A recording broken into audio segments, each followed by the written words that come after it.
City palace থেকে lake পিচলার ভিউটা শুধু দেখুন। এই হচ্ছে স্যালিওকে বাড়ির মেন স্পট, মেন জায়গায় এসে গেছি। কিন্তু এরা নামাবে না। লেকের ভিউ নিতে নিতে ব্রেকফাস্ট। আসলে উদয়পুর কিন্তু লেকের জন্যই প্রসিদ্ধ, সুতরাং লেকের পাশে হোটেলে থাকা এটাই কারণ। জয়সালমীরের নিউ বাস স্ট্যান্ড, এখানে কিন্তু দারুণ দারুণ সব লাক্সারি বাস রয়েছে। আমি এখন রয়েছি জয়সালমীরের নিউ বাস স্ট্যান্ডে, যেখান থেকে আমি বাসে করে যাব উদয়পুর।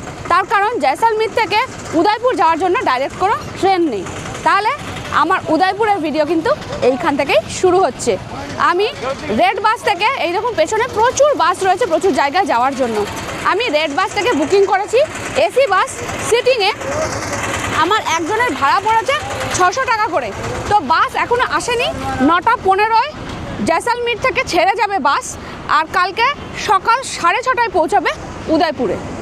জয়সালমীর স্টেশন থেকে কিন্তু এই জয়সালমীর নিউ বাস স্ট্যান্ড একদমই কাছে। জয়সালমীরের নিউ বাস স্ট্যান্ড, এখানে কিন্তু দারুণ দারুণ সব লাক্সারি বাস রয়েছে। এই যে আমার বাস এসে গেছে বিএস মহারাজা, এইটা করেই আমি যাব উদয়পুর। এই হচ্ছে আজকে আমার বাসের সিটিং অ্যারেঞ্জমেন্ট। আপনাদের সাথে শেয়ার করব কি হয়েছে জানেন তো, আমার আজকে আপগ্রেডেশন হয়েছে বাসে। ট্রেনে আমাদের আপগ্রেড হয় না টিকিট, আমরা ওখানে টিক করি আর কি, যে যদি আপগ্রেড কিছু হয়। তো আমার আজকে বাসে হয়েছে। আমি যে বাসটায় টিকিট কেটেছিলাম সেটা শুধু সিটিং ছিল, তো ওই বাসটা নাকি সার্ভিসিংয়ে গেছে। আমার কাছে ফোন এসেছিলো যে আপনারা একটু তাড়াতাড়ি চলে আসবেন। ঠিক আছে, তো এসে দেখছি, শুনুন কি পেয়েছি। এই দেখুন, ভাবা যায় এই বাসেও নাকি আপগ্রেডেশন হচ্ছে, তাও আবার এরকম। আপাতত মা এখন বসে আছে, আর এপাশে উঠে গেছে মেয়ে। মানে আমাদের শোয়ার ব্যবস্থা করে দিয়েছে, স্লিপিং সিট। হ্যাঁ, স্লিপিং সিট দিয়েছে। এই দেখুন, হ্যাঁ আমাদের 3টে দিয়েছে। মেয়ে আমাদের সাথেই অ্যাডজাস্ট করতে হবে, কারণ বাকিটা তো যারা রয়েছেন তারা রয়েছে। আমার আপগ্রেডেশন আমাকে যে 3টে সিট দেওয়া হয়েছে এটাই যথেষ্ট। আর এই বাসটা কিন্তু এই দেখুন সিটগুলো ভীষণ সুন্দর। আর এই বাসে শুধু পর্দা নয়, খুব সিস্টেম আছে। এই দেখুন, পুরো ঢুকে যাও, শাটার টেনে দাও, পুরো প্রাইভেসি প্রাইভেসি। বাসেও নাকি কাপেল কুপ, ভাবা যায়, তাও আবার জয়সালমীরে। দেখুন দিদি কি সুন্দর বসে রয়েছে। কেসে লাগ রা আপকো? আচ্ছা। তো সবাই মিলে বেশ যাচ্ছি। আর এখানে কিন্তু টয়লেট আছে। ও বাড়মের 10টা, হ্যাঁ হ্যাঁ। তো উনি বাড়মেরে নেমে যাবেন 10টার সময়। আমরা বাড়মের একটা স্টপেজ রয়েছে, বড় একটা জায়গা, তো ওখানে আমরা নামবো।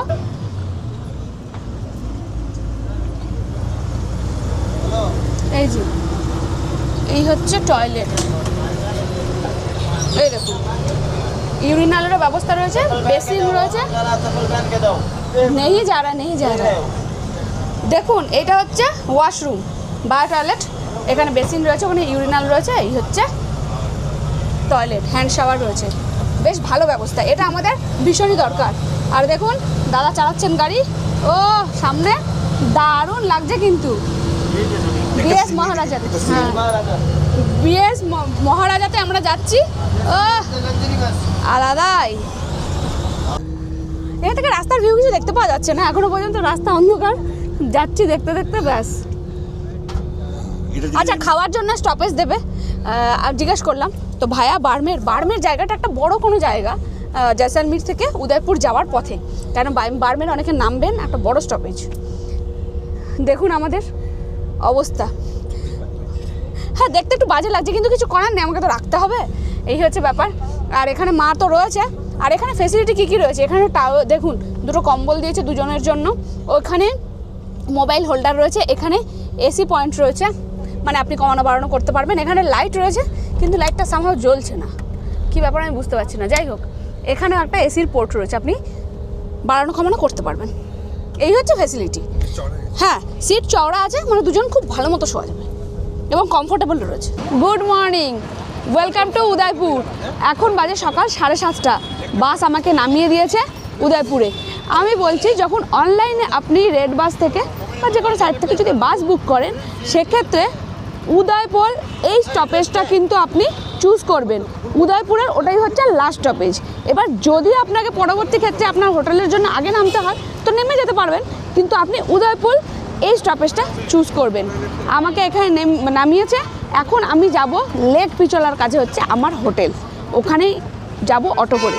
সেই অটোই এখন দরদাম করা হচ্ছে। এই দেখুন, আমাকে বাস যেখান থেকে নামিয়েছে ওখান থেকে আমি অটো করে আমার হোটেলে এলাম। এই হচ্ছে আমার হোটেলের লুক। আচ্ছা, এবার বলি আগে লোকেশান, আমি কোথায় আছি। এই হচ্ছে লেক পিচোলা, ঠিক আছে। লেক পিচোলার মানে লেকের ভিউ পাবো এইরকম একটা হোটেল নিয়েছি, যেটা হচ্ছে উদয়পুরের মেন অ্যাট্রাকশান, কারণ উদয়পুর হচ্ছে সিটি অফ লেক। তো সেই কারণে লেকের পাশে থাকার একটা মজাই আলাদা। আর আমার হোটেলের নাম হচ্ছে সারগাম সাদান। হোটেলটা দেখুন কি সুন্দর না, মারাত্মক সুন্দর। তার সামনে একটা গার্ডেন মতো করা রয়েছে, যেখানে মেয়ে অলরেডি খেলতে শুরু করে দিয়েছে বাচ্চাদের জন্য। আচ্ছা, এইবার আপনি অটোওয়ালা দেখুন, দরদাম তো করতে হয়, 100 থেকে 150 টাকার বিনিময়ে আপনাকে এখানে পৌঁছে দেবে। এই দেখুন সারগাম সাদান। এই জায়গাটা কিন্তু রিসেপশন এরিয়াটা অনেকটা বড়, লিফট ফ্যাসিলিটি রয়েছে। যদিও ফার্স্ট ফ্লোর, মানে লিফট ছাড়াও প্রবলেম নেই, কিন্তু লিফট থাকলে তো সুবিধাই।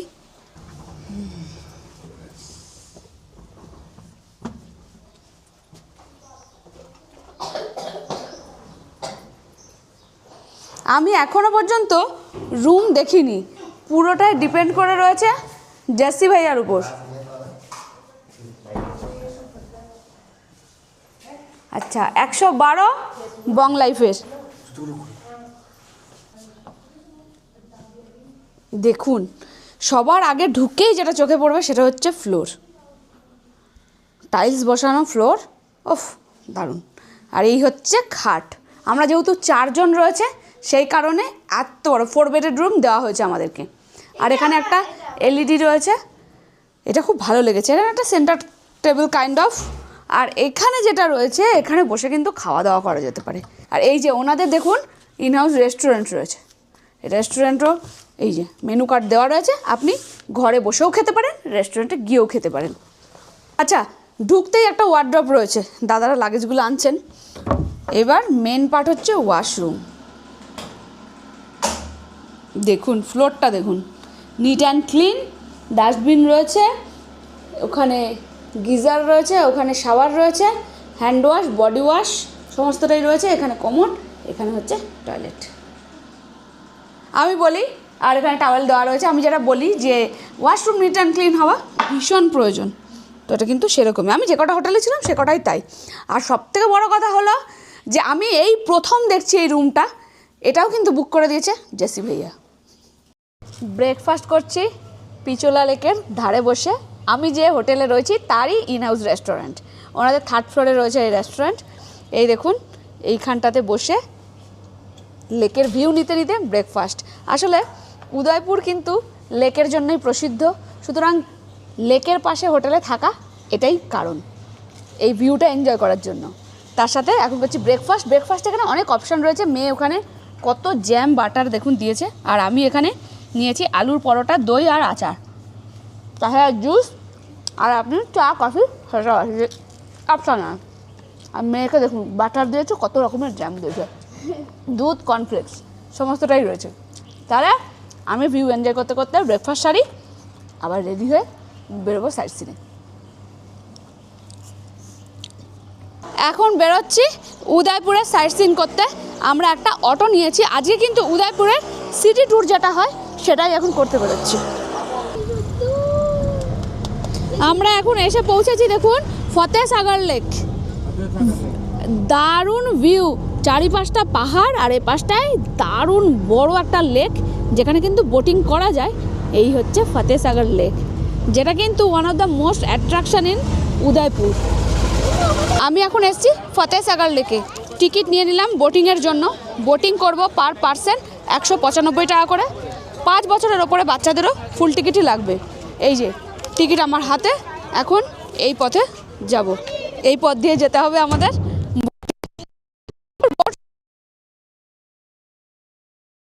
লেক আর ওই পাশে যে নারকেল গাছে ঘেরা একটা বাউন্ডারি দেখতে পাওয়া যাচ্ছে, ওটা হচ্ছে নেহেরু গার্ডেন। তো বোটিং দুরকম হয়, একটা হয় নেহেরু গার্ডেন থেকে হয়, আর একটা ফতেসাগর লেকের ওপরে হয়।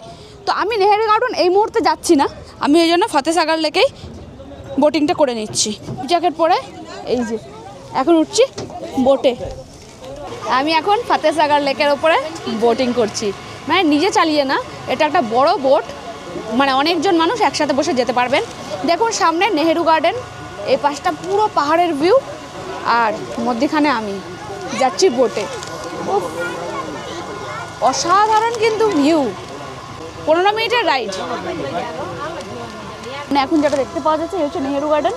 এই গার্ডেন নাকি নেহেরুজি উদ্বোধন করেছিলেন, তা সেই জন্যই ওনার নাম অনুসারে ওটা নেহেরু গার্ডেন রাখা হয়েছে।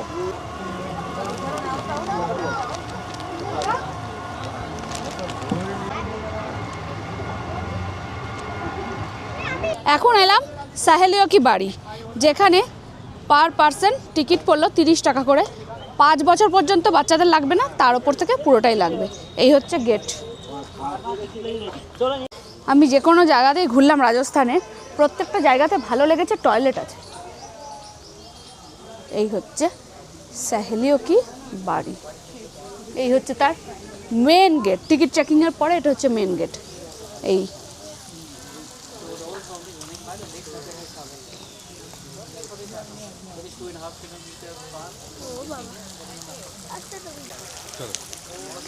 রাজস্থানে উদয়পুর হোক, জয়পুর হোক, যোধপুর হোক, জয়সলমের হোক, যেখানেই হোক না কেন, যে ট্যুরিস্ট স্পটগুলো আছে তার টিকিট কাটতে কাটতে আপনার মোটামুটি 5,000 টাকা, 1,000-3,000 টাকা এমনিই চলে যাবে। সঙ্গে গাইড?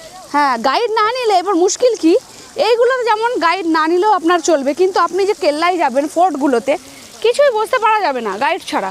এবার গাইড, হ্যাঁ গাইড চার্জ মিনিমাম 400 টাকা যে কোনো জায়গাতে, যে কোনো ফোর্টেই। হ্যাঁ, টিপস রয়েছে। এবার বলছে যদি ভালো লাগে তাহলে আমাদের টিপস দেবেন, মানে ওই অ্যাপ্রক্স 500 করে সব জায়গাতেই চলে যাচ্ছে। মানে ভাবুন এতগুলো জায়গাতে, খুব মানে বাজে ব্যাপার। এই হচ্ছে সাহেলিও কি বাড়ির মেন স্পট। আর এখানেই বলিউডের সেই জনপ্রিয় খুদ্দার সিনেমার গোবিন্দা ও করিশ্মার তুম সা কোই প্যারা গানের শুটিং হয়েছে। এলাম উদয়পুর সিটি প্যালেসে। এই হচ্ছে আমার বিল। এইবার দেখুন সিটি প্যালেসে আপনি ভেতরে মিউজিয়াম আছে, যদি মিউজিয়াম না যান সেক্ষেত্রে অ্যাডাল্টদের আপনার টিকিট পড়বে 50 টাকা করে, আর যদি আপনি প্যালেসের ভেতরে যান সেক্ষেত্রে পার পার্সন 450 টাকা করে টিকিট। আমি ভেতরে যাব না, কারণ 4 জনে এত টাকা দিয়ে টিকিট কেটে মিউজিয়াম আমি দেখতে যাব না, আমি বাইরেটা ঘুরবো, তো সেই জন্য আমি 50 টাকা করে 4 জনের 200 টাকা দিয়ে আমি টিকিট কেটেছি। আমার পেছনে এই হচ্ছে টয় ট্রেন, চাকা লাগানো টয় ট্রেন, মানে যেমন গাড়ির হয় আর কি সেই রকম। তো এই টয় ট্রেন করে আমরা মিউজিয়ামের সামনেটা পর্যন্ত যাব। পার পার্সন 50 টাকা করে নিচ্ছে। ওইখানটায় টিকিট কাউন্টার, দুটো টিকিট কাউন্টার আলাদা। এই দেখুন এইখান থেকে টিকিট কাউন্টার, যেখান থেকে টয় ট্রেনের আর টিকিট পাওয়া যাচ্ছে। আর এই দেখুন এই গাড়িগুলোও রয়েছে, ব্যাটারি গাড়িগুলো, যেগুলো করে আপনি ঘুরে দেখতে পারবেন। আপনি ভাবুন এই সিটি প্যালেসে যাওয়ার জন্য পার পার্সন 450 টাকা। এবার আমরা আছি 4 জন, সেক্ষেত্রে আমার 1800 টাকা লাগবে শুধুমাত্র ঢুকতে। তারপরে তো গাইড রয়েছে, গাইড না নিলে আপনি হয়তো কিছু বুঝতে পারবেন না। আমি গাইডটা জিজ্ঞেস করিনি, যে কারণে আমি মিউজিয়াম এখান থেকেই দেখব, বাইরে থেকে আমি মিউজিয়ামের ভেতরে যাচ্ছি না। আপনারা যদি আসেন, যদি চান তাহলে দেখে যাবেন। হ্যাঁ, পুরো দেখুন দুটো কম্পার্টমেন্ট রয়েছে, 4 জন করে বসতে পারবেন। প্রচুর মানুষজন হয়েছে আমরা একসাথে, সবাই মিলে একসাথে যাচ্ছি। বেশ যেন মনে হচ্ছে ট্রেনে করেই বেড়াতে যাচ্ছি।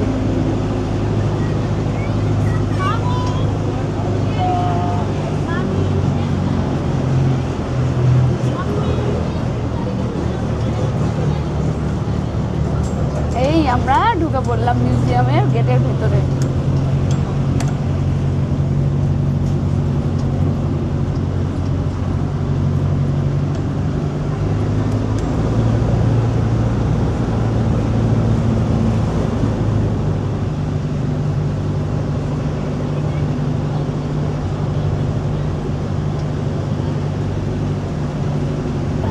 এই হচ্ছে লেক পিচোলা। সিটি প্যালেস থেকে লেক পিচোলার ভিউটা সব থেকে বেশি ভালো পাওয়া যায়। আর ওর পাশে হচ্ছে বোটিং, লেক পিচোলাতেও কিন্তু বোটিং হয়। ও মারাত্মক সুন্দর, মারাত্মক। আর ওর পিছনের দিকে পাহাড়, আর চারিপাশে রয়েছে প্রচুর হোটেল। উদয়পুরে মানে লেকের পাশে হোটেলে থাকাটাই হচ্ছে একটা, মানে উদয়পুরে আসবো আর লেকের পাশে হোটেল নিয়ে থাকবো না, তাহলে ব্যাপারটা ঠিক জমবে না। কেমন লাগছে তোর?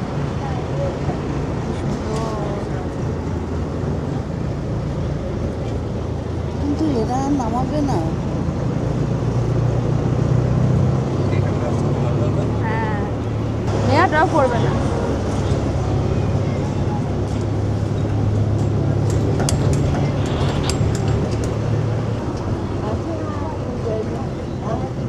এইখানে আমাদের ড্রপিং পয়েন্ট।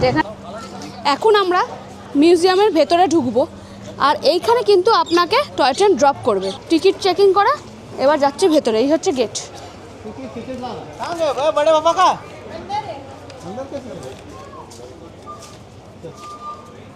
আর এই হচ্ছে মিউজিয়ামে যাওয়ার গেট, যেখানে আমি যাব না, আমি বাইরেটা ঘুরে নেব।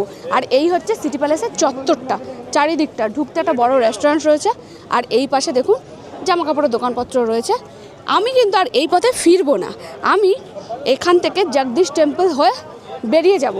এই পথে আর আমি ফিরবো না। আমি কত নম্বর গেট দিয়ে বেরোচ্ছি, আমার মতো যদি আপনিও এইখান দিয়ে মানে সিটি প্যালেসে ঢুকে এর ভেতর দিয়ে লেক পিছলা আর জগদীশ টেম্পল ঘুরে নিতে চান, তাহলে আমার মতো করেই আপনাকেও আসতে হবে।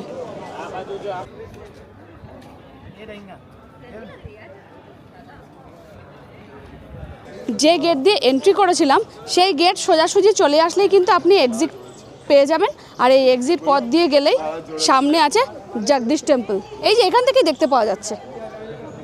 জগদীশ টেম্পল হচ্ছে একদম ওল্ড সিটিতে রয়েছে, একদম একে ঘিরে রয়েছে মার্কেটিং। জগদীশ মন্দিরের ওখানে যে মার্কেটিংটা রয়েছে, মার্কেটিং প্লেসটা রয়েছে, এখানে কিন্তু অথেন্টিক রাজস্থানি জিনিস সমস্ত পাওয়া যায়। আপনারা উদয়পুরে শপিংটা এখান থেকেই করতে পারেন। অবভিয়াসলি দরদাম করেই করতে হবে। আর এখন মন্দির বন্ধ রয়েছে, মন্দির আবার খুলবে বিকেল 4টে। তো আমি তো এখন মন্দির আপনাদের দর্শন করাতে পারলাম না, আপনারা আসবেন, নিশ্চয়ই ভালো লাগবে। উদয়পুরে সাইট সিন আমার আজকে এখানেই শেষ। আজকে আমি উদয়পুর স্টেশন থেকে ফিরবো কলকাতার উদ্দেশ্যে। তো উদয়পুর স্টেশনে আমি কোন ট্রেনে ফিরছি সেই ইনফরমেশনটাও আপনাদের দেবো। ভিডিওর শেষে কত খরচ হলো সেটাও বলবো। গুরুত্বপূর্ণ যেগুলো আমি কথা ভিডিও শেষে বলি, ভিডিও শেষ পর্যন্ত থাকুন, নিশ্চয়ই আপনাদের সাথে শেয়ার করব। আমি এখন রয়েছি উদয়পুর স্টেশনে। উদয়পুর দিয়ে আমার রাজস্থান যাত্রা শেষ হলো। উদয়পুর থেকে আমি 12316 Ananya express Udaipur to Kolkata station যেটা যাবে, সেই ট্রেনে করে আমি ফিরবো হচ্ছে কলকাতা। এইবার আপনাদের কয়েকটা কথা বলি। উদয়পুরে আমার একদিনের ট্যুর ছিল। আমার খরচ হয়েছে হোটেল বাবদ 3500 টাকা আর অটো বাবদ 700 টাকা। এই হচ্ছে আমার খরচ হয়েছে। আর বাকি তো আপনাদের সাথে শেয়ার করলাম। আমি উদয়পুর একদিনেই কমপ্লিট করেছি। সিটি ট্যুরটা করেছি, আমি সিটির বাইরে যাইনি। যেখানে ফোর্ট রয়েছে, আরও 2-4টে স্পট রয়েছে, সেগুলো কিন্তু সিটি থেকে অনেকটাই দূরে, 120 কিলোমিটার 80 কিলোমিটার এরকমের মধ্যে। তো যে কারণে আমি সময় করে উঠতে পারিনি। আর এতদিন ধরে রাজস্থান ট্যুর হচ্ছে, 7 দিন তো মানে রাজস্থানেই আসা যাওয়া, তো অনেকটা টায়ার্ড, যে কারণে আমি যাইনি। এই রাজস্থান পুরো ট্যুরটা ঘুরতে আমার একজনের খরচ পড়েছে 15,000 টাকা। এর মধ্যে কি আছে? জয়পুর থেকে উদয়পুর পর্যন্ত, জয়পুর হোটেল, জয়পুরে 2 দিনের সাইট সিন, জয়পুরে খাওয়া দাওয়া, জয়পুর থেকে ট্রেনে করে যোধপুর, যোধপুরে সাইট সিন, যোধপুরে হোটেলে থাকা, যোধপুর থেকে জয়সলমীর, জয়সলমীরে 2 দিন থাকা, সাইট সিন, হোটেল, তারপরে যোধপুর থেকে বাই বাসে আমি এসছি হচ্ছে উদয়পুর, উদয়পুরে হোটেল, উদয়পুরে থাকা খাওয়া সমস্তটা। এই সব কিছু নিয়ে আমার পার পার্সন খরচ পড়েছে 15,000 টাকা। এইবার বলি, আমি যে কলকাতা থেকে জয়পুর এসছি বা উদয়পুর থেকে কলকাতা ফিরছি, এই ট্রেনের টিকিটটা কিন্তু এই 15,000 টাকার মধ্যে ইনক্লুডিং নয়। এবার আপনি ট্যুরটা দুভাবে করতে পারেন। আমি যেভাবে ঘুরে ঘুরে করলাম সেভাবেও করতে পারেন। আপনাকে সমস্তটা আমি শেয়ার করেছি, কটা ট্রেনে যাচ্ছি, কোথা থেকে কোথায় যাচ্ছি, আপনি সেভাবে ঘুরতে পারেন, তাহলে অনেকটাই কিন্তু কম খরচে হবে। আর যদি আপনি জয়পুর থেকে এইভাবে প্ল্যানটা করতে পারেন, ধরুন জয়পুরে নামলেন, ওখান থেকে আপনি গাড়ি বুক করলেন, পুরো ট্যুরটা আপনি গাড়িতে করলেন, আবার উদয়পুর পর্যন্ত, এবার উদয়পুর থেকে আপনি আবার ফিরে গেলেন, তো সেক্ষেত্রে কিন্তু খরচটা অনেকটাই বেড়ে যাবে, তার কারণ পুরোটাই গাড়ি আপনার সঙ্গে থাকবে। এই ছিল ভিডিও, আশা করছি সমস্ত ইনফরমেশান আপনাদেরকে দিতে পারলাম। আর আমি এই ট্যুরটা জেসি ভাইয়ার মাধ্যমে করেছি, সে কারণে আমার কিন্তু অনেকটাই সাধ্যের মধ্যে হয়েছে। আর শপিং কিন্তু এর মধ্যে ইনক্লুডিং নয়, শপিং আপনি আপনার মতো করে করবেন। তাহলে ভিডিওটা আশা করছি আপনাদের সমস্ত ইনফরমেশান দিতে পেরেছি। এর পরেও যদি আপনাদের কিছু জানার থাকে নিশ্চয়ই আমাকে কমেন্টস করবেন, আমি যথাসাধ্য সহযোগিতা করার চেষ্টা করব। তাহলে সাপোর্ট করে পাশে থাকুন আরও ভালো ভালো ভিডিওর জন্য। ভালো থাকবেন, সুস্থ থাকবেন, ততক্ষণ